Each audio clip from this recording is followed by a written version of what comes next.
My name is Elena Marlowe, 29 years old. I walked into my mother's birthday party carrying something I hadn't held onto in years: hope. Hope that maybe tonight, beneath the glow of fairy lights and clinking glasses, I could finally mend the jagged edges of our family. Hope that perhaps my father's sternness and my mother's cold silences would soften, if only for one night. I clutched a small, velvet wrapped box in my hand as I entered the sprawling backyard. Conversations hushed for a fleeting moment, eyes flicking toward me with that familiar blend of curiosity and judgment. Some smiled politely, others whispered. I lifted my chin and forced my lips into a smile, as though the room wasn't already weighing against me. My mother, Susan, stood radiant in a navy gown, her pearl necklace gleaming under the golden lights. She greeted guests with a well-rehearsed grace, her laughter floating like music. My father, Geoffrey, loomed nearby in a crisp suit, his presence commanding attention the way it always had. And Lindsay, my younger sister, weaved between groups with her wineglass, laughing too loudly, glancing at me with that practiced smirk. I told myself to breathe, to just make it through the evening. Ethan's hand found mine, grounding me. His steady squeeze was enough to silence the storm of nerves twisting inside me. He leaned close and whispered, "We'll get through this, together." I nodded, drawing strength from him, but the calm didn't last. It happened faster than I imagined. My father's voice cut through the hum of the party, sharp enough to slice through laughter and clinking glasses. "I don't want you or that unwanted child in this family," he said. His words were delivered not in a whisper, not in a private corner, but loud enough for every guest to hear. The world stilled. The air thickened. I felt dozens of eyes pin me where I stood. My mother's smile froze into a brittle mask. Lindsay nearly choked on her wine, but managed a mocking laugh as if she'd been waiting for this moment. I stood there, stunned yet strangely calm, as my father went on, each word heavier than the last. "You're dead to me, Elena, and you are out of the will. Out of—" Somewhere in the crowd, a glass shattered. The silence that followed was deafening. My heart pounded against my ribs, but not from fear. No, this was something else. Rage, clarity, a breaking of chains I hadn't realized I still wore. I didn't cry. I didn't scream. I simply stared at my father, the man who once lifted me onto his shoulders when I was little, who now stripped me of my place in the family with the same cold precision he used to win court cases. His eyes bore into mine, daring me to crumble. But I didn't. Instead, I placed the small velvet box onto the gift table with deliberate care, the sound of it landing louder in my ears than the murmurs rippling through the guests. My mother's gaze darted toward it, a flicker of unease in her eyes, but she quickly masked it with indifference. Ethan moved closer, his jaw tight, ready to defend me, but I shook my head slightly. This was my stand. Without a word, I turned. Each step toward the exit felt like a march away from years of control and judgment. My heels clicked against the stone pathway, echoing through the stunned silence. I didn't look back, not once. By the time we reached the car, my pulse had steadied. I thought I might collapse under the weight of it all, but instead I felt lighter, as though I'd finally exhaled after holding my breath for years. An hour later, my phone lit up in the darkness. Call after call, message after message, my mother's name, my father's, even Lindsay's. Desperate voicemails layered one after another. "Elena, this isn't what we meant. We need to talk, now. Don't do this to us. Come back." Their voices trembled with panic, desperation clawing through the same mouths that had just condemned me. I ignored most of them. But once, just once, I picked up. My father's voice, frantic now, spilled through the speaker. "Elena, listen to me. This was a mistake. Come back. We can fix this." I cut him off. 2 words, steady, final, too late. And I ended the call. As the screen dimmed, I sat there in the quiet of the night, Ethan's hand warm on mine. My heart still beat like a drum, but no longer from fear. In that moment, I realized something that would change everything. I was no longer the weak daughter they thought they could break. Walking away wasn't surrender, it was freedom. And though they did not know it yet, the box I left behind wasn't just a birthday gift. It was the beginning of their unraveling. 2 years earlier, my life felt like a promise unfolding. I was 27, living in Salt Lake City, and thriving as an event planner. My days were a blur of vendor calls, fabric swatches, and last-minute disasters I somehow turned into seamless elegance. I loved the chaos.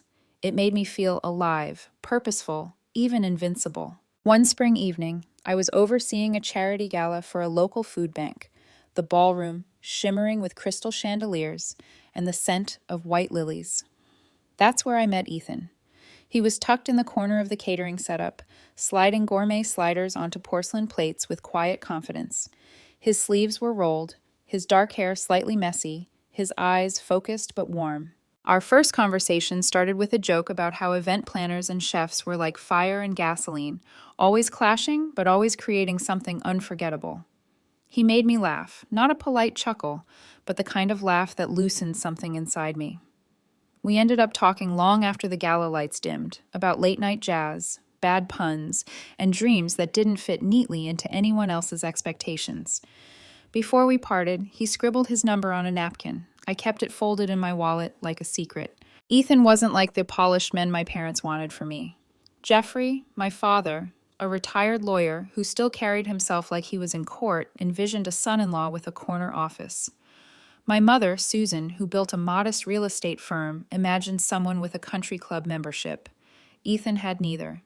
He had talent, ambition, and a stubborn streak, but his life was gig to gig, paycheck to paycheck. The first time I introduced Ethan to my parents, I watched their polite smiles freeze like porcelain. My father's questions about Ethan's career dripped with skepticism. Freelance chef? How stable is that? My mother sipped her wine slowly, then said, "You know, Elena, Mrs. Caldwell's son just made partner at his firm. Very promising."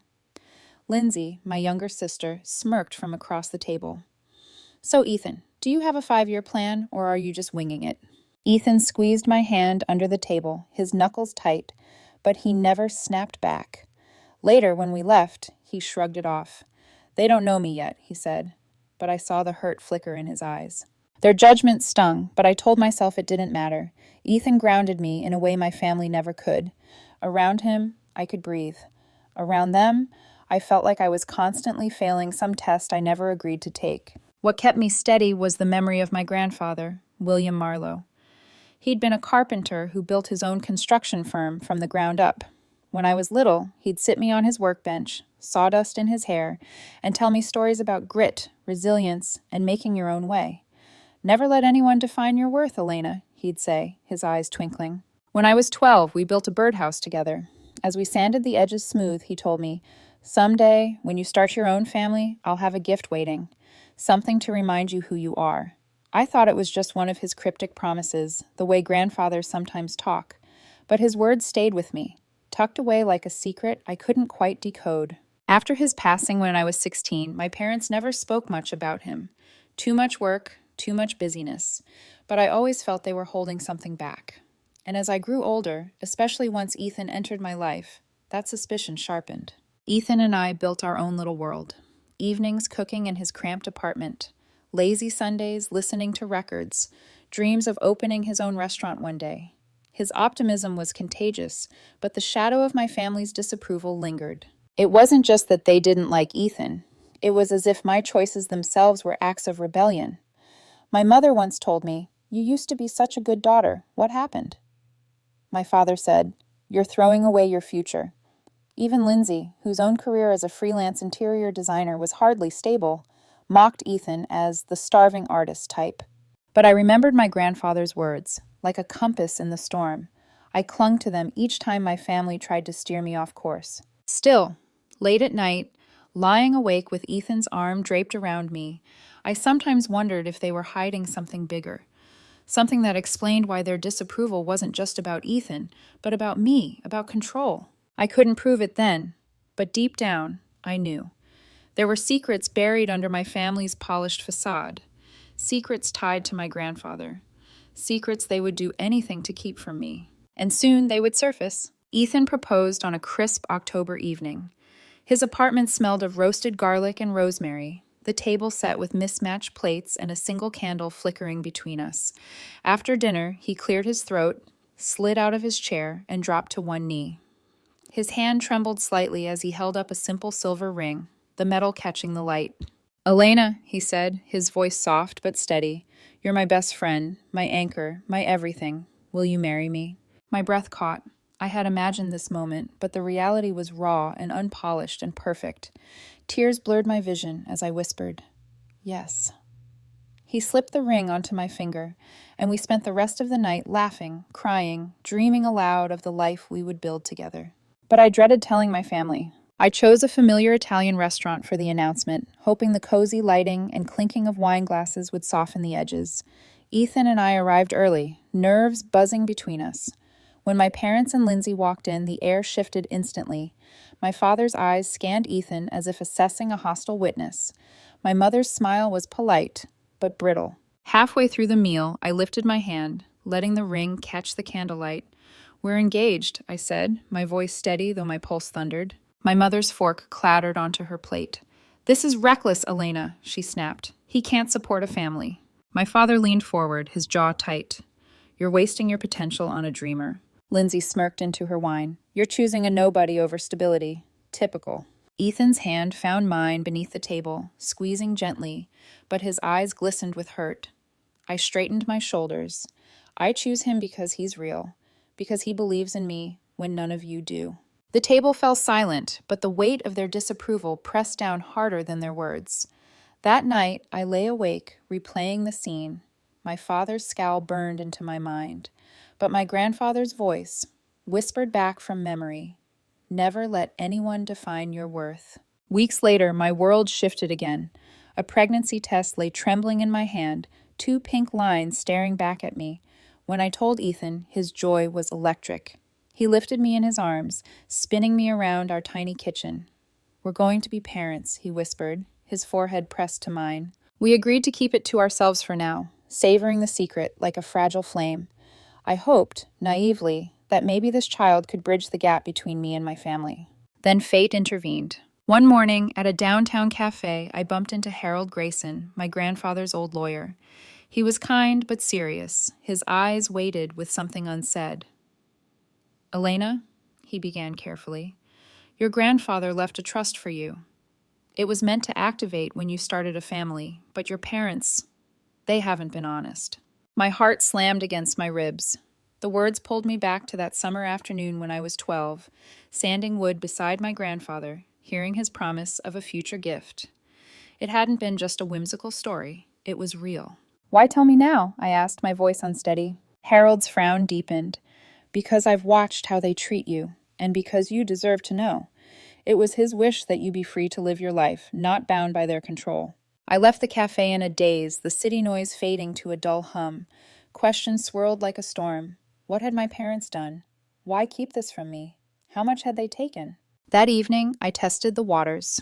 I asked my mother if she knew anything about an inheritance. Her smile faltered for just a second before she said, "Don't chase old dreams, Elena. Focus on reality." My father dismissed it outright. "Fairy tales. Stop wasting time." But Lindsay's nervous laugh when I asked her told me more than her words ever could. They were hiding something big. And for the first time, I realized I wasn't just fighting for Ethan or for myself. I was fighting for the legacy my grandfather had entrusted to me. By the time my mother's birthday rolled around, the secret of my pregnancy burned in my chest like a hidden flame. Ethan and I had agreed this would be the night we told them. I convinced myself, foolishly, that news of a child might soften their edges, that it might bridge the yawning chasm between us. The evening shimmered with spectacle. Their backyard had been transformed into something out of a lifestyle magazine, fairy lights strung across towering pines, linen-draped tables groaning under trays of canapes, champagne flutes catching the golden glow. The air buzzed with the chatter of men in tailored suits and women draped in glittering gowns. My mother stood at the center, her navy dress perfectly pressed, pearls glowing against her collarbone. She laughed, a little too loudly, as guests offered compliments. My father lingered nearby, posture rigid, eyes sharp as they swept over the crowd. He looked less like a host and more like a judge, gavel hidden behind his polished smile. Lindsay floated through the party, weaving between groups, her laughter bright but hollow, her eyes finding mine with a flicker of disdain. Ethan's hand in mine was my anchor. He leaned close, whispering, "We don't have to do this tonight." But I shook my head. If I didn't draw the line here, I never would. The music swelled, then paused as the band took a break.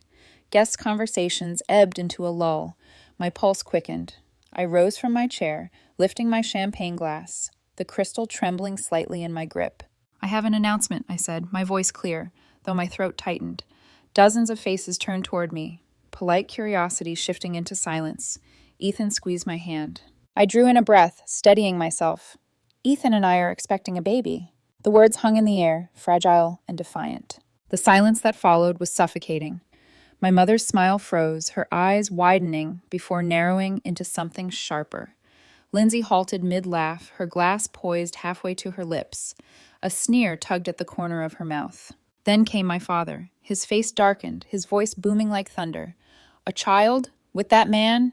He jabbed a finger at Ethan, his words slicing through the air. "You're no longer my daughter. You're out of this family, and out of the will." Gasps rippled through the guests. Someone whispered, "Did he just—" Another murmured, "My God." Ethan straightened beside me, jaw clenched, but I could feel the fury radiating from him. My own legs trembled, but I didn't waver. Their rejection wasn't new. It was the cruelty of making it public, of branding me a disgrace before strangers, that carved the deepest wound. I felt my grandfather's presence then, as if his voice echoed from the past. "Never let anyone define your worth." I reached into my purse. My fingers brushed the small velvet box I'd prepared earlier, the weight of it grounding me. I stepped toward the gift table, the crowd parting instinctively. My father's glare seared into me, but I didn't flinch. I placed the box on the table with deliberate calm. Its soft thud was louder than the music ever had been. "Happy birthday, Mother," I said, my voice even, edged with steel. Her eyes narrowed, flickering with something I couldn't quite place. Fear, maybe, or guilt. I turned then, took Ethan's arm, and walked away.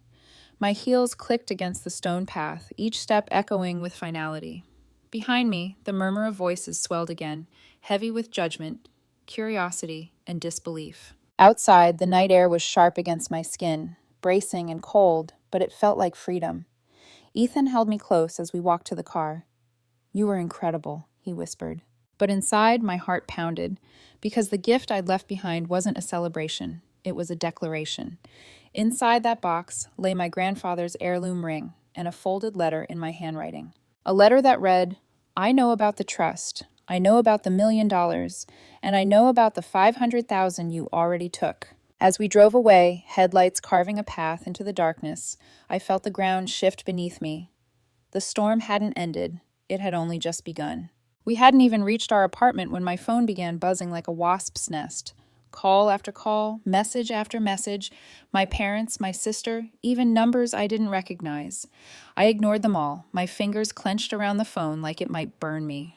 When I finally gave in and listened to one voicemail, my father's voice was frantic.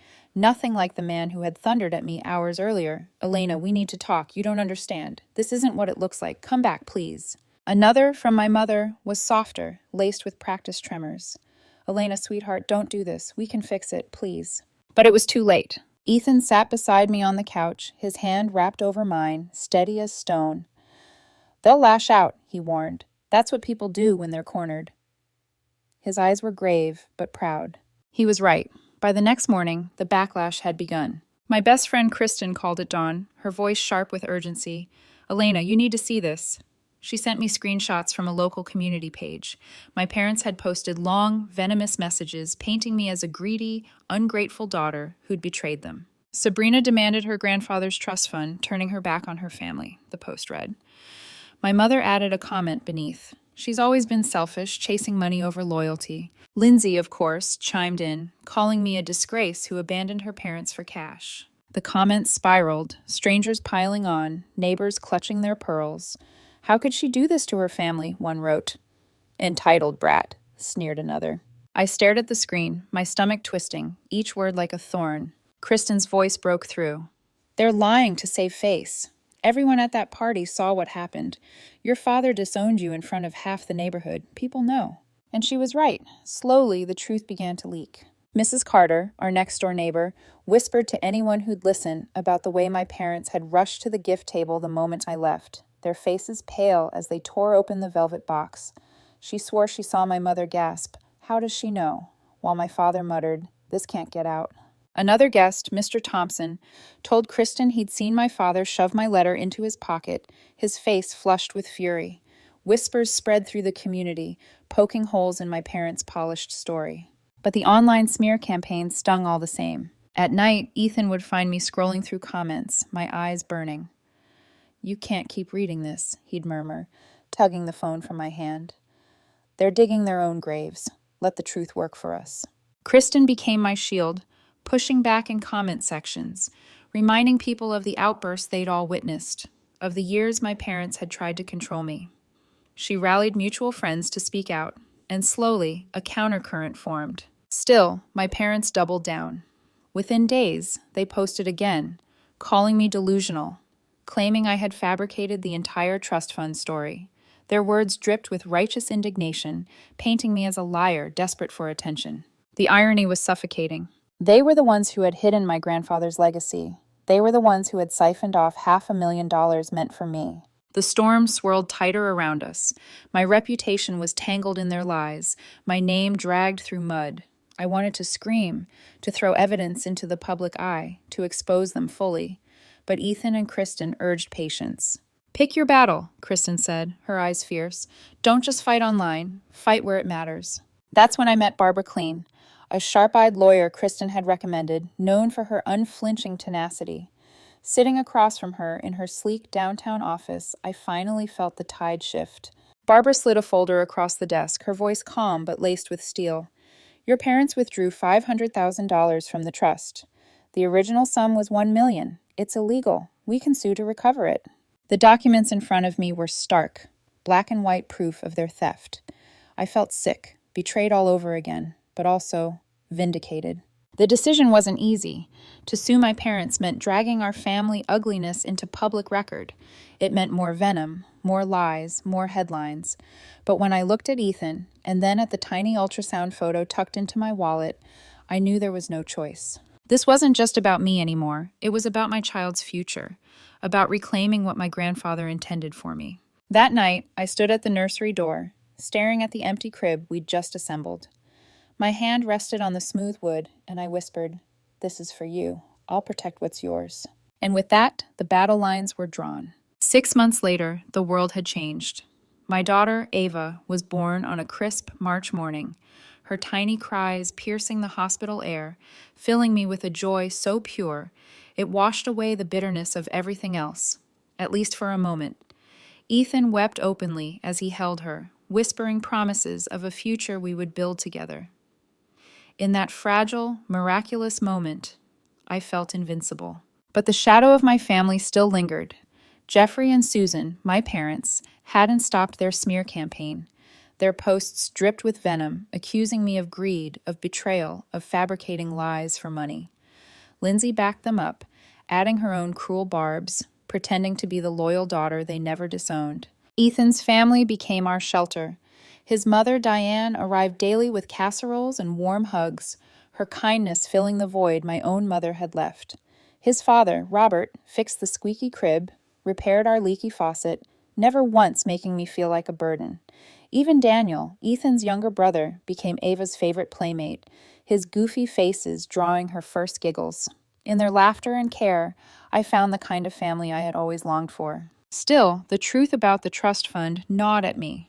Barbara, my lawyer, pressed forward with the case. She built it meticulously. Bank statements, legal documents, Harold Grayson's testimony. Every piece was another nail in my parents' coffin. When we finally stood in court, I nearly faltered. The room felt colder than any winter I'd known, the polished wood and solemn gavel amplifying every heartbeat in my chest. My parents sat across from me, rigid, avoiding my eyes. Lindsay was behind them, her expression unreadable. For the first time, I saw not power, but desperation etched into their faces. Barbara's voice cut through the silence like a blade. She laid out the evidence clearly. $1 million placed in trust by my grandfather, intended for me once I started a family. $500,000 siphoned away under the guise of management fees. Her tone was calm, precise, merciless. My parents' lawyer stammered weak denials, flimsy excuses, but the truth was unshakable. When the judge finally spoke, her words rang like a verdict on more than just money. The defendants are ordered to repay the stolen $500,000 along with legal fees. The gavel fell. It was done. I should have felt triumph, but what washed over me was something quieter, relief, vindication. My parents' empire of lies had finally cracked in public. Within days, the fallout spread. The court records circulated. Neighbors whispered. The charity boards that once courted my parents cut ties. Invitations to galas disappeared. Their once glittering reputation crumbled, leaving them exposed. And then came Lindsay's letter. It arrived in an envelope scrawled with her shaky handwriting. Elena, I'm sorry. I was wrong. Please let me be part of Ava's life. I want to be her aunt. Her words were soft, pleading, but they rang hollow. I remembered her smirks at the party, her cruel comments online, her silence when I needed her most. Forgiveness, I realized, could not erase betrayal. We met in a quiet cafe, Ava asleep in her stroller beside me. Lindsay's eyes brimmed with tears as she whispered, I didn't know they took the money. Please, Elena, I just want a second chance. I looked at her, steady. You chose their side, Lindsay. You mocked me when I was at my lowest. You don't get to rewrite that now. Ava deserves better than conditional love. Her face crumpled, but I didn't waver. I left the cafe lighter, unburdened. Some doors had to stay closed. Life moved forward.